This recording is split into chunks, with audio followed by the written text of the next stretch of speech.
of China is empty. China की तारीख हजारों सालों पर फैली हुई है और इस पर बहुत सी सल्तनतों ने हुकूमत भी की है, जिसमें किन डायनेस्टी, युआन डायनेस्टी, हान डायनेस्टी एक बड़ी सिविलाइजेशन के तौर पर उभरी। यहीं से मंगोल उठे और दुनिया के कई देशों में अपना दबदबा और खौफ फैलाया। मगर मंगोलों और दूसरी सिविलाइजेशंस के जमाने में भी ये मसला वैसे का वैसा ही रहा था।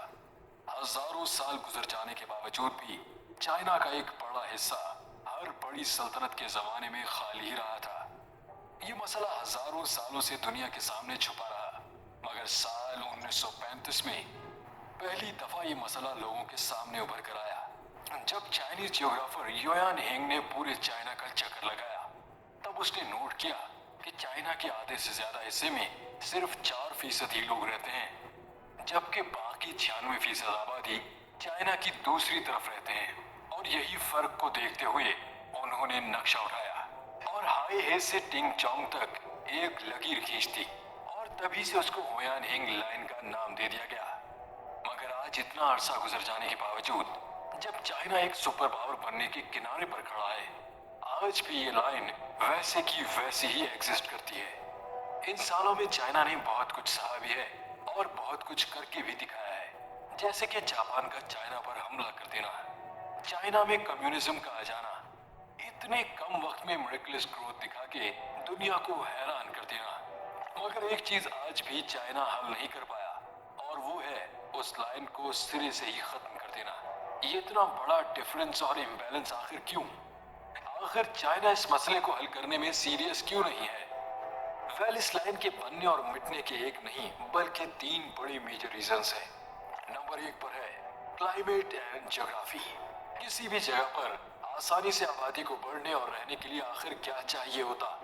साफ पानी, बेहतरीन फसल देने वाली जमीन, नदियां, सीधी जमीन और बारिशें। जहां पर ये सहूलतें होंगी, वहां पर लाखों करोड़ों लोग आसानी से रह सकते हैं। गूगल मैप से ली गई इस तस्वीर में साफ तौर पर देखा जा सकता है कि चाइना का यह हिस्सा मुकम्मल तौर पर सरसब्ज है और यहाँ पर दुनिया के 2 सबसे बड़े दरिया भी मौजूद हैं।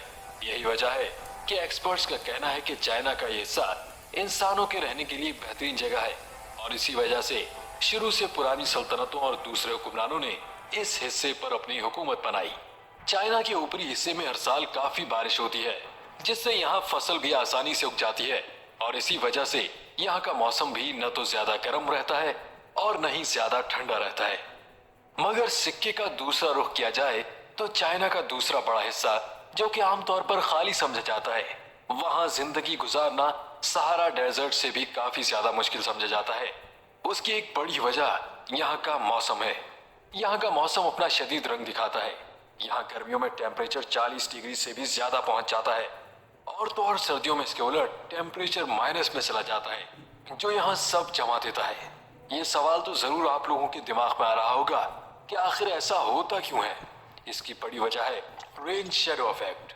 लाखों करोड़ों साल पहले जमीन के अंदर मौजूद 2 बड़ी टाइटॉनिक प्लेट्स के आपस में टकरा जाने से हिमालय बेल्ट वजूद में आई, जहां पर माउंट एवरेस्ट समेत दुनिया के बाकी तमाम छोटे बड़े ग्लेशियर्स मौजूद हैं। इस हिमालय बेल्ट के बनने की वजह से इंडियन रीजन में जिन बादलों को सफर करके चाइना के वेस्टर्न पार्ट में बारिश बरसाने चाहिए थी, वो इस पहाड़ों और ग्लेशियर की इस बेल्ट की वजह से वहीं रुक कर रह गए और यहीं बरसना शुरू हो गए, जिसकी वजह से पहाड़ों के इस पार चाइना के इस हिस्से में बारिशें न हो सकी, और बारिश न होने की वजह से यहाँ की जमीन बंजर होकर रह गई, और इसी वजह से ये बंजर जमीन आहिस्ता आहिस्ता सहरा में बदलना शुरू हो गई। दूसरे नंबर पर है कल्चर। हजारों सालों पहले इजिप्ट में मौजूद सल्तनत का एक बड़ा ग्रुप चाइना के इस वेस्टर्न इलाके में आकर बसना शुरू हो गया, मगर बंजर जमीन, सहरा और बारिशें इन लोगों के हक में न थी, जिसकी वजह से यहाँ के लोग अपनी आबादी न बढ़ा सके और मुश्किल तरीन हालात में जिंदगी बसर करने पर मजबूर हो गए।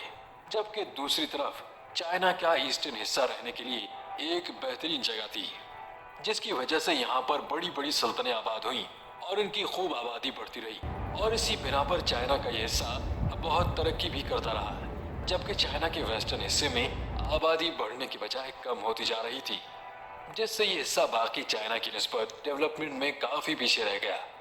यहाँ तक कि इस्लाम की पैदाइश के बाद जब इस्लाम बहुत तेजी से फैल रहा था, तब भी ये इस्लाम चाइना के वेस्टर्न इलाके में तो आया, मगर ईस्टर्न इलाकों तक न जा सका।